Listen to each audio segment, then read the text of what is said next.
À Libreville également, l'entreprise Sodim TP ouvre ses portes au grand public. Un showroom est mis à la disposition des potentiels clients pour découvrir toute la gamme des produits de l'entreprise et ce durant un mois. Reportage Rodrigue Tessamwanga et Félix Moudibangoy. À travers ce showroom, Sodim TP s'ouvre au public. Entre haut et bas de gamme, cette exposition vente est une véritable opération de charme. Aujourd'hui, nous constatons qu'au sortir des bureaux, ça devient compliqué pour les clients potentiels de venir nous rendre visite sur la zone industrielle et donc on a décidé d'ouvrir le samedi matin pour permettre à nos clients de venir en toute tranquillité, éventuellement même en famille, pour voir nos véhicules. Durant un mois, les visiteurs, clients pour la plupart, pourront toucher du doigt la robustesse et le dynamisme de ces véhicules.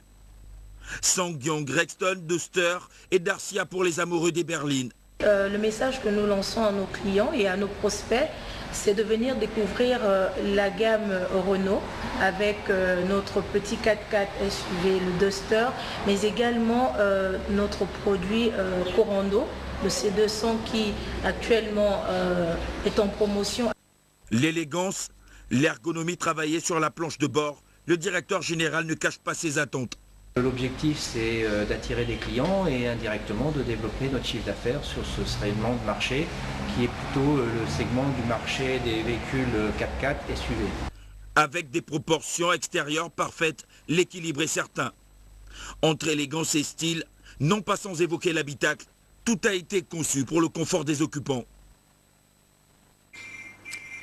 Le Salon international du livre et des arts a pris fin cette semaine à Libreville. Cette fête du livre a accueilli près de 200 000 visiteurs pendant 4 jours. Ses organisateurs n'en sont pas moins satisfaits. Armel Baoulé et Jean de Dumambundo. Le Salon international du livre et des arts de Libreville a poursuivi son combat pour la culture tout au long de ce SILAL.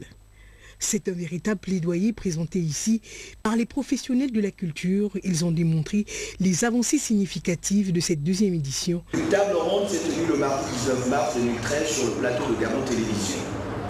Les intervenants ont relevé la difficulté de l'insertion du livre en tant qu'objet culturel en Afrique. En revanche, ils ont reconnu la fluidité des autres expressions artistiques. Le SILAL, un projet culturel d'envergure internationale dont le bilan financier a été présenté par la présidente du SILAL, Sylvine Sam. Cette deuxième édition du SILAL a tenu cette promesse. Si l'on en juge par le nombre de visiteurs ayant franchi le seuil du stand d'exposition et celui de la salle des conférences. Sur les 4 jours de cette manifestation culturelle, qui dorénavant s'incruste dans les habitudes des Gabonais, on a pu dénombrer plus de 2000 visiteurs. Les retombées économiques du salon sont, elles aussi évidentes. Si 60 millions ont été en effet engagés pour l'organisation de la manifestation, transport, hébergement, restauration de nos invités extérieurs compris, il convient de souligner que le salon a pu générer environ un chiffre d'affaires de 8 millions, dont les principaux bénéficiaires sont les exposants, les compagnies aériennes, les hôteliers et les restaurateurs. Si ces données économiques ne suffisent pas pour lever les réticences de ceux qui douteraient encore de l'utilité du SILAL dans l'environnement qui est le nôtre, j'évoquerai quelques arguments d'ordre culturel pour les convaincre.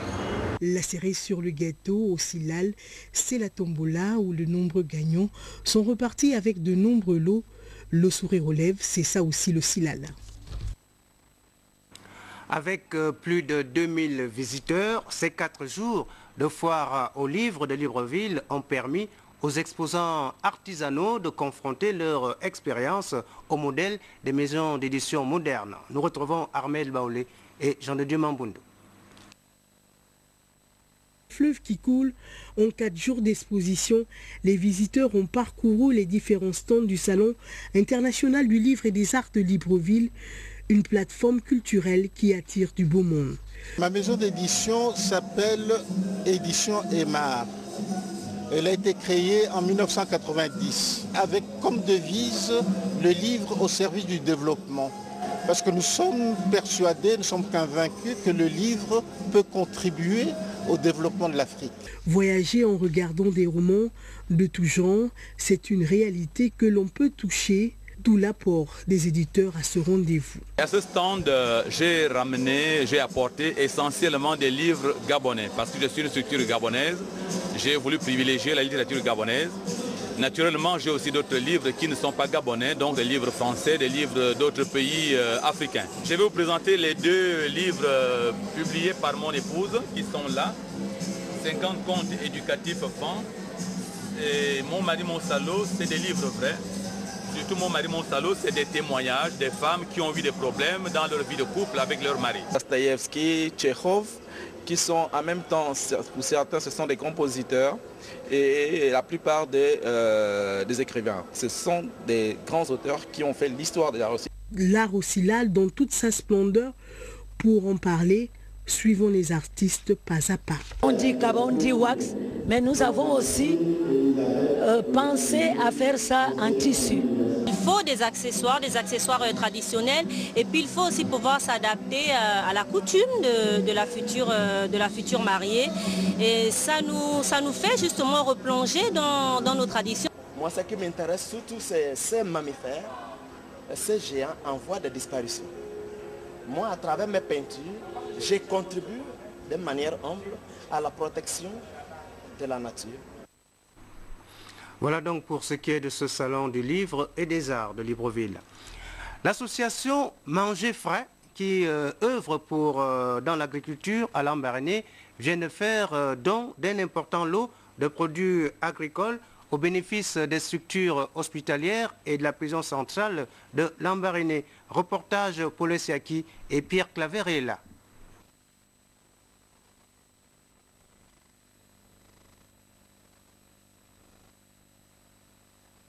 L'on peut le confirmer sans risque de se tromper.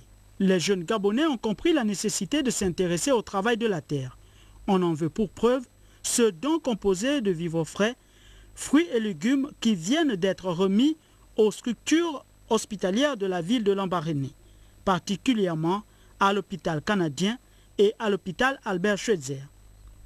Ce don est l'œuvre de l'association Manger Frais qui compte à son actif une vingtaine de jeunes scolarisés et non scolarisés qui se sont mis dans cette activité agricole depuis bientôt une dizaine d'années.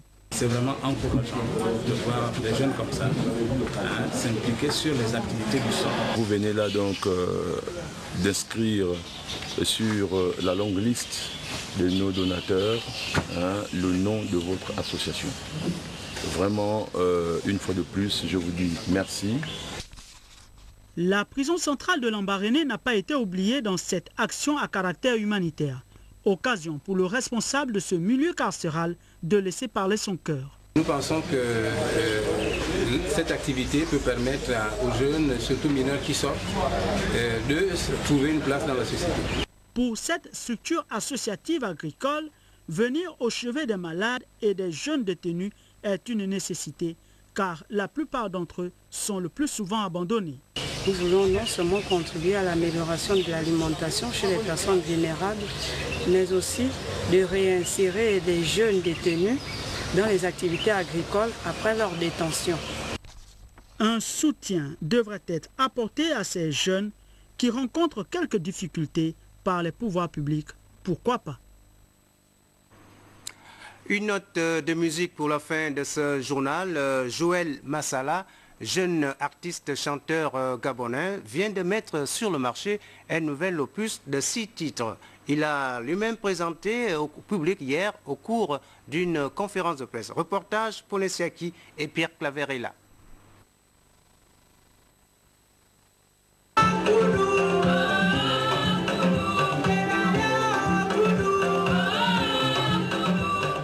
Maintenir la flamme toujours allumée afin de perpétuer le nom du célébrissime Max Massala, artiste, auteur, compositeur, chanteur qui a fait les beaux jours de la musique gabonaise des années 80, c'est le combat de Joël Massala, fils de cet artiste de renom. Depuis ma naissance, je commençais déjà, je voyais ce que papa faisait Et avec ça, j'ai grandi avec, c'est déjà dans le sang. Vraiment, je ne peux pas m'en passer. Ovation, c'est le nom de ce nouvel album solo de Joël Massala qui vient d'être présenté de manière officielle au cours d'une conférence de presse au grand public. Avant, je faisais un peu de la tradition moderne. J'ai voulu un peu changer et j'espère que tout le monde va se retrouver. Les multiples mélomanes pourront donc savourer les 6 titres que contient cet album déjà disponible dans les grands espaces de la capitale gabonaise. Je chante l'amour des uns et des autres, qu'on cesse un peu de se faire du mal, qu'on arrête des ondits, qu'on s'aime des uns les autres, qu'on s'entraide. C'est un peu tout ça là. Originaire de Loguelolo, Joël Massala est assurément une valeur sûre de la musique gabonaise. Il apporte ici sa contribution à l'essor de cette musique vert, jaune et bleu dans le domaine de la variété qui est le sien. Voilà, mesdames et messieurs, ce journal est à présent terminé. Il était réalisé par Emmanuel Becu avec la coordination de Filika Biongo Kombila et Alain Christian Ogula. Et demain, ce soir à 23 h, Paulin Afou. Demain 13 h, Patrick Zorbekale et 20 h, Rodrigue Tessa Mwanga. Bon début de semaine à tous. Moi, je vous retrouve très prochainement. Au revoir et bon début de semaine.